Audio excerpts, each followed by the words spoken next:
I'm just gonna hop ahead right to a scene with McPhee that I liked. He brought up a quote, and I remember it from Rounders. And maybe it's a real quote. I'm assuming it's a real quote by a poker player. But McPhee brings up that line that Matt Damon says in Rounders by Canada Bill Jones, where he says it's immoral to let a sucker keep his money. And whether that's just a Canada Bill Jones reference or another Rounders throwback, I just appreciate it because Rounders like an all-time top 5 movie for me. And there's a guess. My guess is if you watch Billions, you've probably watched Rounders at some point. But great quote. Um, my normal disclaimer: I watch these things early on Sunday while I'm working. If you haven't watched the show yet, there's some spoilers, just so you know. Um, another episode where a lot happened, but it all kind of seemed thrown together, rushed, out of sequence. It feels like a season finale, but it looks like we might have one or two more episodes left here, I'm thinking. So strange that the way it ended. You'll see what I'm talking about when you watch. But the same thing. It just, you see Chuck, he's got his head cut off right now, but Prince wants to finish him. And I'm trying to think of these spectacular ways for Chuck to just get off the show. Like this one time by my house, there was a steel hauler. If you've ever seen the semi trucks that have the steel coils on them, they're like super heavy loads. This truck was doing like 55 miles an hour and it hit a deer.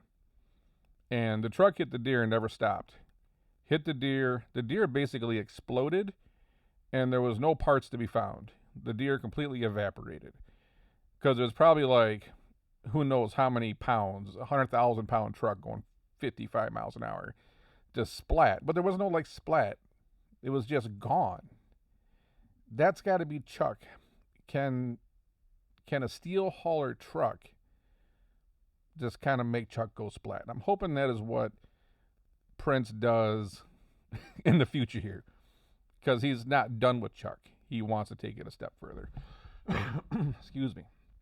But as we get going here, it's they were doing the recap from the last episode, and Prince said something like, just close your eyes, it's over, Chuck, or something like that. And it was good to hear that line again. Like, it's nice to see Chuck take the L.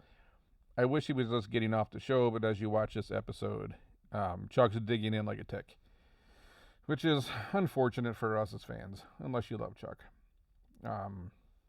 They bring up the Prince's wife, ex-wife, or whatever again. Just tired of that plot line, which I've said in every video I've done. I don't care. It's not why I watch the show. It's not interesting to me, and it just kind of feels like filler. Then we have, as Chuck's on his way out, he's trying to like give Dave some guidance about the journey they began, and Dave's like, no, the office is going to move forward the way I see fit. And you got that feeling that Chuck still wanted to steer her down a certain road, kind of like he tried doing with Judge DeJulio. I'm probably not even saying his name right, where, Chuck wants to be the puppet master. But Dave's like, no, I'm good. Unfortunately, if you see the preview for episode 11, they talk about having to go up. I think it's Scooter saying now they got to go up against Dave and Chuck. So it seems like Dave's not going to back off. Sacker probably pissed Dave off when she went in the office. And now, she's got a vendetta and Chuck's got a vendetta, and it's going to be a full court press on Team Prince over there. When Chuck was walking out of the building, that like walk of shame where he's getting picked up. But it was nice to see this, walk of shame, buddy. You just got bounced out. You got tossed out on your head. Peace out. They whisk him off, Senior and what's his name? Ira whisk him off to and DeJulio's there too, to some fancy resort to kind of decompress. The skeet shooting scene was just corny as hell. You knew what they were gonna do. Like, these other 3 people are totally incompetent and they couldn't shoot. Like, shooting skeet's not easy, but if you shot before, you probably would have hit one, right? I don't know. But you can tell it was going to be all set up where the first six are missed, and then Chuck just steps up and nails both. And if you even just see how they're acting with the gun, if you've ever been around a gun at all, let alone at a skeet range, it was so fake. It wasn't even. It was like, dude, put some CGI up here next time because that's how unrealistic that was. But of course, Chuck's gonna get up and he's so focused and so angry and he's so skilled that he nails both. And the other three couldn't even hit one. I just thought that was a corny as hell scene. Just more of this series kind of going downhill. What else do we have here? We got Wags teases Hall, which we finally see an appearance from. When he first mentioned Hall to Sacker, without saying Hall, I'm like, God damn it! When he keeps bringing up this guy he knows that can dig up dirt, and then you think like Sacker's not gonna take him up on it, and Hall does make an appearance finally. But we'll talk about that in a minute. Listening to Mace Cap people, Ryan's talking to the other guy that is really annoying. The way they talk, the things they talk about, it's like they kind of portray some of these people as such brilliant, deep thinking people, and it always reminds me of like Dr. House, where we know like Dr. House really doesn't exist. That's Mace Cap, right? It's where they're portraying these people as, uber smart, brilliant of the most brilliant, and I'm sure there's some smart people out there, but just feel like I'm watching Dr. House of the hedge fund world. And at some point that gets a little annoying, where McPhee actually kind of, you see moments of brilliance and then you see moments of he's just an average dude. And I think that's probably a better representation of what's going on Wall Street, where there are some very smart people, but they all don't walk around like they're goddamn Jedis and Masters of the Universe. I don't know. Mace Cap stuff's a little old for me. Nice to see the shady doctor guy show up. I forgot his name, but his part's hilarious to me. He's got a shirt on that says the Don. He reminds me of, I saw a clip. I don't know what movie it's from. I caught it on Instagram. But it was, what was it? John Cena as a drug dealer. And he does this hilarious part where he's going through this like tackle box, like a plain old tackle box of drugs. And it was a great nonstop kind of monologue where he's naming off all the stuff. He's like, I got Molly and I got Sarah, her sister. It was a hilarious part. And it always reminds me of this guy in the way he talks and rattles it off. But, we got Hall back. We got the shady doctor back. A couple cameos that we've all been waiting for.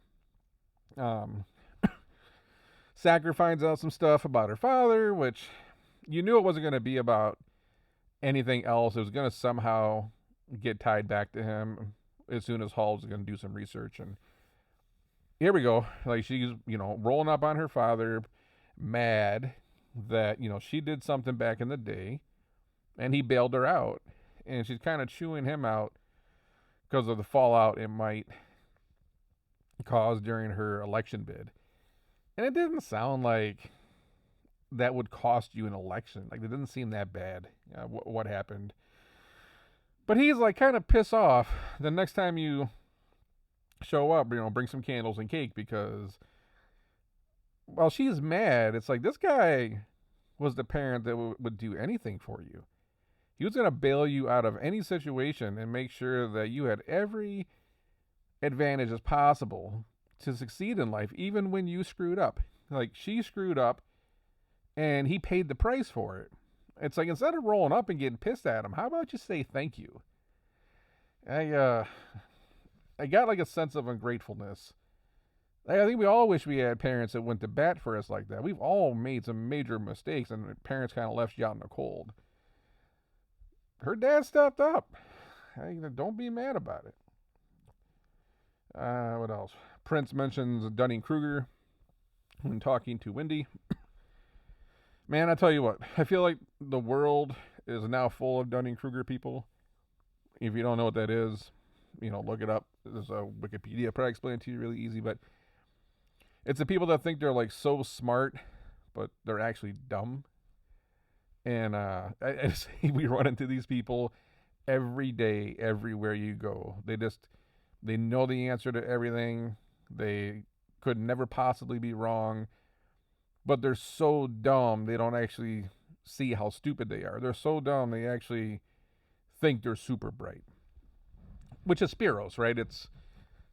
That's what Prince says to a T. This is living, walking, breathing Spiros.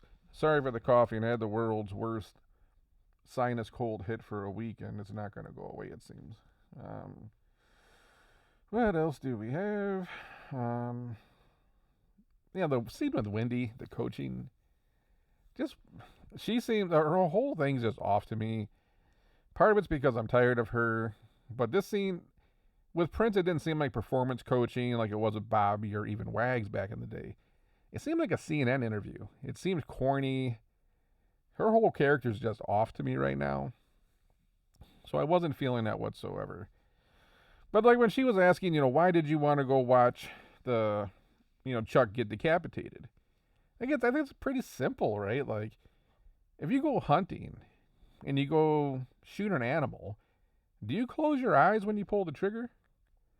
No, that's not what hunters do. And Prince is a hunter. He wanted to see the guy bleed out, right? I'm going to pull the trigger and I'm going to watch the bullet hit. This didn't seem like that was that profound of a session, but then you learn later on that Wendy's got a manuscript. And in the next episode, it looks like she's putting it out for the public to see. So obviously she's running game too. Always something. Again, I feel like they're just trying to fill time with these like circus side shows because they don't know what else to do to fill this season up. What else we got? For Prince, this is all about love. And maybe that's why he's chasing his ex. And it's like, come on, man. This is what we're doing right now. Prince is a killer. Whether you like it or not, he's a killer in a different way than Bobby Axelrod was. I need the floor to love me. I need love. He wants people to follow him. You can follow people without loving them.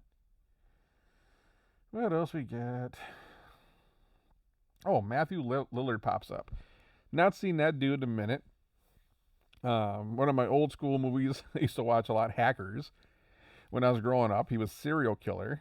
And he used to say, well, like, what happened to him? He was in a couple corny coming of age movies. He was in Hackers and something else. And then maybe he's done other movies, but it seems like he's fell off to me.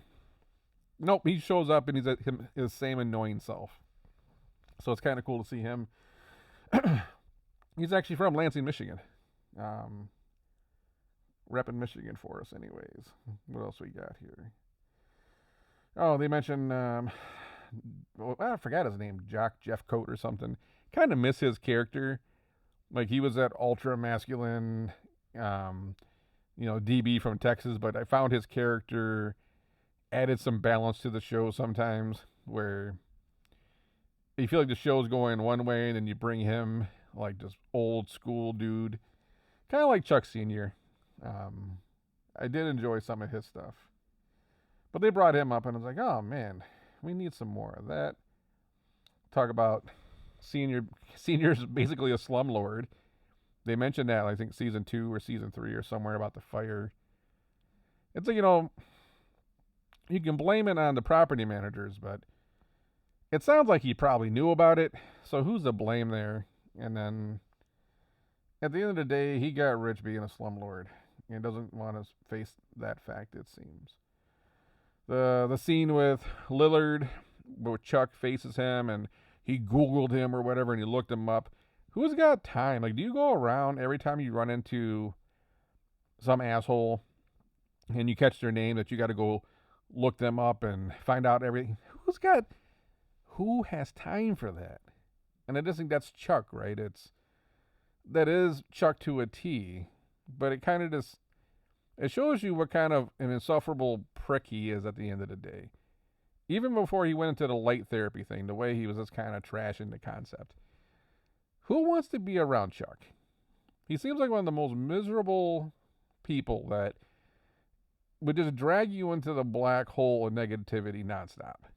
And these are the people that like end up 50, 60 years old with no friends and no family, no nothing. Nobody wants to be around that dude. This is who Chuck is.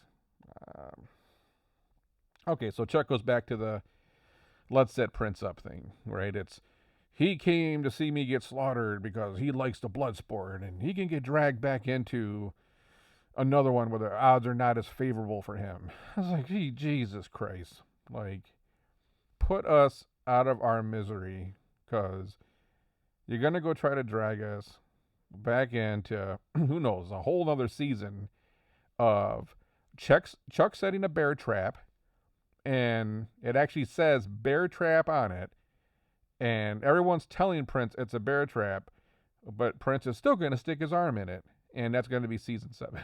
Like, I don't understand. Oh my God, give us something else.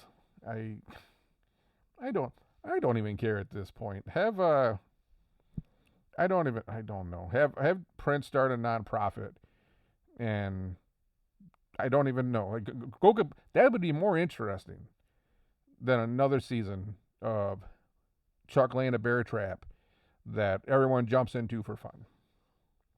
Oh, Jesus Christ. I was hoping that wasn't going to happen. Prince is giving everybody a Wheels Up membership. I'm like, dude, I got a Wheels Up membership, and I'm not a billionaire. I'm not even balling like that. You know, what can you? I think they were selling them at Costco. You get like $4,000 off or something on them. I think you probably get a Wheels Up membership for like 10, 12 grand or something. I mean, the 100K Wheels Up bump was cool, but he essentially gave everybody $100,000. And it's like, man, the average Wall Street bonus right now is like what, 250, 280, 300 or something. Like, I don't know. I just saw on Bloomberg. It didn't seem like that grand of a gesture for what Prince made it seem like. Like, while I was away, you held it down. You fortified the castle. Like, you protected me. You had my back. That's worth 100. It's only worth $100,000. I don't know, man. You know, like when McPhee and Taylor were talking, and Taylor was talking about the crypto.